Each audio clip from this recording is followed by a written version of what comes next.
দেশের স্বার্থে প্রয়োজনে যুক্তরাষ্ট্রে যাব, আমাদের কাউকে খুশি করার জন্য নাচতে হবে না। আওয়ামী লীগের সমর্থকদের সঙ্গে বিএনপি পন্থীদের তুমুল সংঘর্ষে আহত ১৬। সরকারি চাকরিজীবীদের বেতন বাড়ছে, আলোচনায় টিফিন ভাতা ৫ গুণ বৃদ্ধির প্রস্তাব। হামের উপসর্গে আরও ৭ শিশুর মৃত্যু, মোট মৃত্যু ৬৭৭ জনে পৌঁছাল। সর্বশেষে জানাবো, নারীকে আপনি কি সেই মল, বলা ওসি এনামুল প্রত্যাহার। শিরোনাম শুনলেন, এবারে বিস্তারিত। দেশের স্বার্থে প্রয়োজনে যুক্তরাষ্ট্রে যাব, আমাদের কাউকে খুশি করার জন্য নাচতে হবে না। প্রধানমন্ত্রীর পররাষ্ট্র উপদেষ্টা হুমায়ুন কবির বলেছেন, বাংলাদেশের স্বার্থে আমাদের যখন যেখানে যাওয়া প্রয়োজন সেখানেই যাব।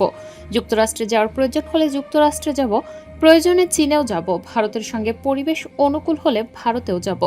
আমরা কোথায় যাব সেটা অন্য কেউ নির্ধারণ করবে না, কারণ আমরা বৈধ সরকার, জনগণের ম্যান্ডেট প্রাপ্ত সরকার। আমাদের কাউকে খুশি করার জন্য নাচতে হবে না।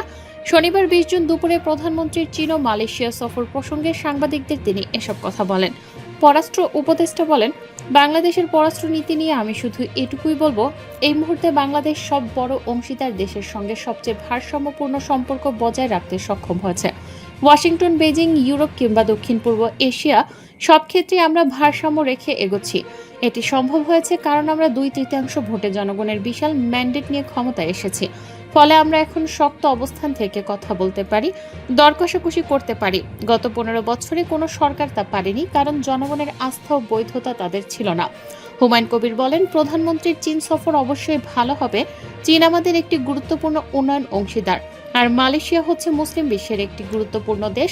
মুসলিম সংখ্যাগরিষ্ঠ দেশ হিসেবে মালয়েশিয়া সফরেরও তাৎপর্য রয়েছে। সেখানে আমাদের বেশ কিছু কৌশলগত স্বার্থ জড়িত আছে।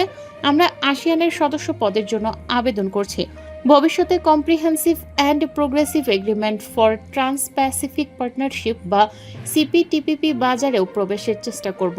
এসব বিষয়ে আলোচনায় থাকবে।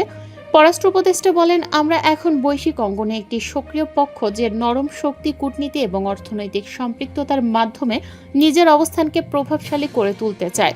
আমরা সব অংশীজনের সঙ্গে অর্থবহভাবে যুক্ত হব, কিন্তু সবার আগে অগ্রাধিকার পাবে বাংলাদেশের জাতীয় স্বার্থ।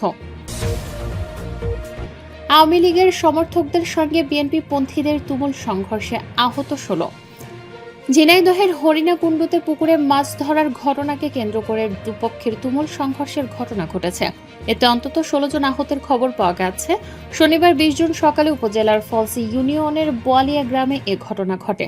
স্থানীয় ও প্রত্যক্ষদর্শী সূত্রে জানা গেছে, গত শুক্রবার পুকুরের মাছ ধরা নিয়ে সন্দেহের জেরে ইউনিয়ন আওয়ামী লীগের সদস্য রকিবুল ইসলামকে মারধরের ঘটনা ঘটে।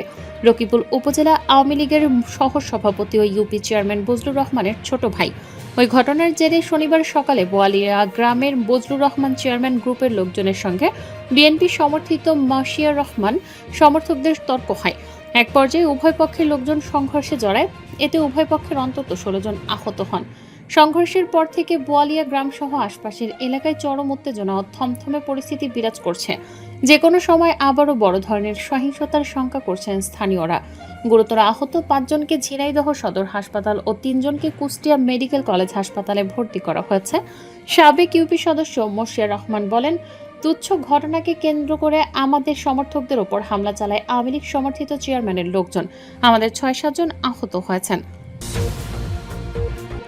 সরকারি চাকরিজীবীদের বেতন বাড়ছে, আলোচনায় টিফিন ভাতা ৫ গুণ বৃদ্ধির প্রস্তাব।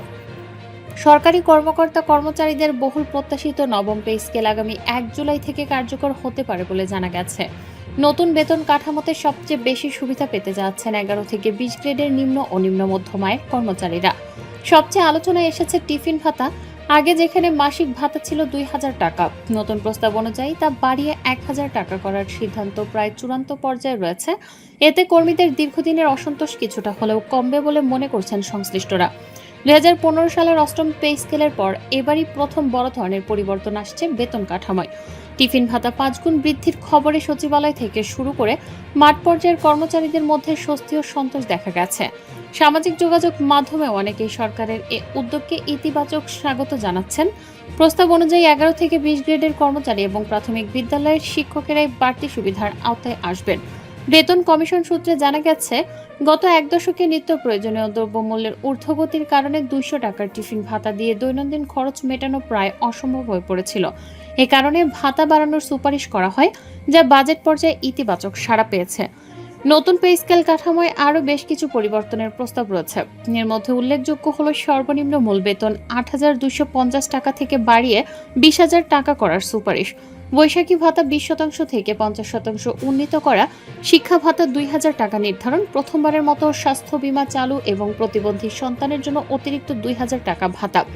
অর্থ মন্ত্রণালয় সূত্রে জানা গেছে, 2026-27 অর্থ বছরের বাজেটের সঙ্গে সমন্বয় করে আগামী 1 জুলাই থেকে ধাপে ধাপে নতুন পে স্কেল কার্যকর করার পরিকল্পনা রয়েছে।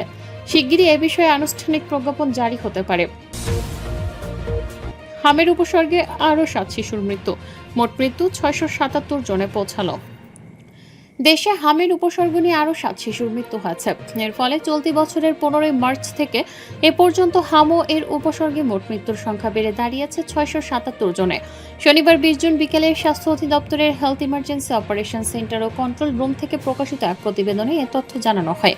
প্রতিবেদনে বলা হয়, শুক্রবার সকাল 8টা থেকে শনিবার সকাল 8টা পর্যন্ত 24 ঘন্টায় হামে কোনো মৃত্যুর ঘটনা না ঘটলেও সন্দেহজনক হামের উপসর্গে 7 শিশু মারা গেছে।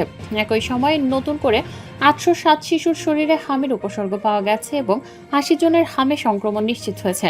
প্রতিবেদনে আরও উল্লেখ করা হয়, গত 15 মার্চ থেকে এখন পর্যন্ত নিশ্চিত হামের 93 শিশুর মৃত্যু হয়েছে।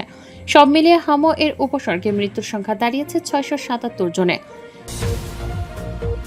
নারীকে আপনি কি সেই মাল বলা ওসি এনামুল প্রত্যাহার। নারীবাদীকে আপনি কি সেই মাল বলা বরগুনার পাথরঘাটা থানার অফিসার ইনচার্জ মোহাম্মদ এনামুল হককে বর্তমান কর্মস্থল থেকে প্রত্যাহার করে বরগুনা পুলিশ সুপারের কার্যালয়ে সংযুক্ত করা হয়েছে। তার বিরুদ্ধে মামলা গ্রহণে গড়িমসি, ভুক্তভোগীদের সঙ্গে অসৌজন্যমূলক আচরণ এবং সরকারি নম্বরে যোগাযোগ না করার অভিযোগের মধ্যেই এ আদেশ জারি করা হয়েছে। শনিবার 20 জুন বরগুনা পুলিশ সুপারের কার্যালয় থেকে অতিরিক্ত পুলিশ সুপার ও পুলিশ সুপার FM ফয়সাল স্বাক্ষরিত এক অফিস আদেশে এ তথ্য জানানো হয়। আদেশে বলা হয়, পরবর্তী নির্দেশ না দেওয়া পর্যন্ত জেলা কর্মরত পুলিশ পরিদর্শক ওসি মোহাম্মদ এনামুল হককে প্রশাসনিক কারণে তার বর্তমান কর্মস্থল পাথরঘাটা থানা থেকে প্রত্যাহার পূর্বক পুলিশ সুপারের কার্যালয় বরগুনায় সংযুক্ত করা হয়েছে।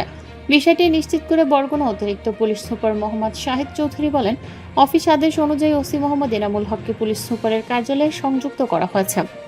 এর আগে পাথরঘাটার এক নারী স্থানীয় এক বিএনপি নেতার বিরুদ্ধে মামলা করতে গিয়ে ওসির কাছে অপদস্থ হওয়ার অভিযোগ তোলেন। তার দাবি, মামলা গ্রহণে টালবাহানা করা হয় এবং ন্যায় বিচার পেতে গিয়ে তিনি বিভিন্ন ধরনের হয়রানির শিকার হন। ওই নারীর ভাষ্য অনুযায়ী ওসি মোহাম্মদ এনাম তাকে উদ্দেশ্য করে বলেন, আপনি কি সেই মাল, ইবলিস যেন কোথাকার। এ ঘটনায় তিনি নিজেকে অপমানিত ও বিব্রত বোধ করেন। ওই সময় সাবেক পাথরঘাটা উপজেলা মহিলা ভাইস চেয়ারম্যান ও উপজেলা বিএনপির নেত্রী মরিয়ম চৌধুরী জেবু উপস্থিত ছিলেন। এ বিষয়ে মরিয়ম চৌধুরী জেবু বলেন, আমার উপস্থিতিতে ওসি মামলার বাদীকে উদ্দেশ্য করে আপনি কি সেই মাল বলে মন্তব্য করেন।